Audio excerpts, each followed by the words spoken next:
ভবিষ্য কি তরফ বাস 2-4 কদম। क्या बात। একটা যদি এখন সিনেমা বানানো হয় এই কয়েক বছর পর বা হিন্দিতে বাস কুছ সাল বাদ কেমন হবে দেখো দুজনকে। অনেক বছর আগে একটা ইংরেজি সিনেমা দেখেছিলাম call back to the future. হ্যাঁ ইটস লাইক দ্যাট। তাহলে ভবিষ্যতের দিকে আরো একবার, এটা বাংলা শুধু। এটা ট্রান্সলেশন হবে না হিন্দিতে? ভবিষ্য কি তরফ বাস 2-4 কদম।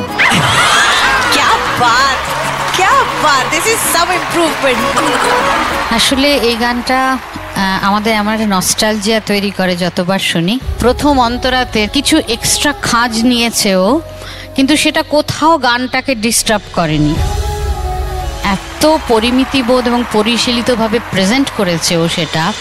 আর সেকেন্ড অন্তরাতে ঋণ কথাতে হসন্তের ওপরে সুর লাগিয়ে ওটাকে ঘোরানো, এই দুটো আমার ভীষণ স্ট্রাইকিং লেগেছে। Very nice. আজই ডাউনলোড করুন আর এনজয় করুন আপনার পছন্দের শো।